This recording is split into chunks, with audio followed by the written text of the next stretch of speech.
வணக்கங்க. இன்னைக்கு எண்ணெய் கத்திரிக்காய் குழம்பு எப்படி செய்யலாம்னு பார்க்கலாம் வாங்க. கத்திரிக்காய் நல்லா கழுவிட்டு இந்த மாதிரி நீல வாக்கில் கட் பண்ணிக்கோங்க.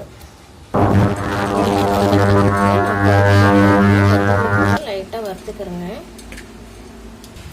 நான் மிக்சி ஜாரில் ஒரு 1/4 மூடி தேங்காய் எடுத்து வச்சுருக்கேங்க. அதில்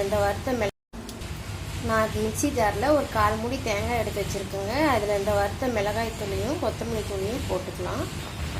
2 தக்காளியும் அதோடு சேர்த்து கட் பண்ணி போட்டுக்கலாங்க. இப்போ இதை அரைச்சிக்கலாங்க. அரைக்கிறதுக்கு முன்னாடி இதில் ஒரு 1/2 ஸ்பூன் சோம்பு போட்டுக்கலாங்க. இப்போ கடாய் வச்சு அதில் ஒரு 3 ஸ்பூன் ஆயில் விட்டுக்கலாங்க. ஆயில் சூடானதும் இந்த கத்திரிக்காயெல்லாம் ஒரு 3/4 பாகத்துக்கு நம்ம இந்த ஆயிலையே வேக வச்சுக்கலாங்க.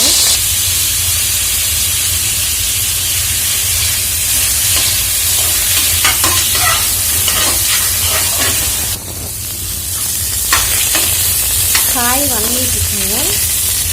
நம்ம அதுக்குள்ளார போய் இந்த தேங்காய் பேஸ்ட் அரைச்சிட்டு வந்துடலாம். இப்போ காய் வணங்கிட்டுருக்குங்க. நான் அதுலேயே சின்ன வெங்காயம் போடுறேன். எண்ணெய் கத்திரிக்காய் அப்படியே விட்டுறாதீங்க, அப்பப்போ லைட்டாக திருப்பி விடுங்க கத்திரிக்காவை. அப்போ தான் இந்த மாதிரி வரும். இந்த கத்திரிக்காயோடைய ஒரு 10 பல் பூண்டு சேர்த்துக்கலாங்க. இப்போ ஒரு 1/2 ஸ்பூனுக்கு கம்மியாக மஞ்சத்தூளும் உப்பு, அரைச்சி வச்ச தேங்காய் பேஸ்ட்.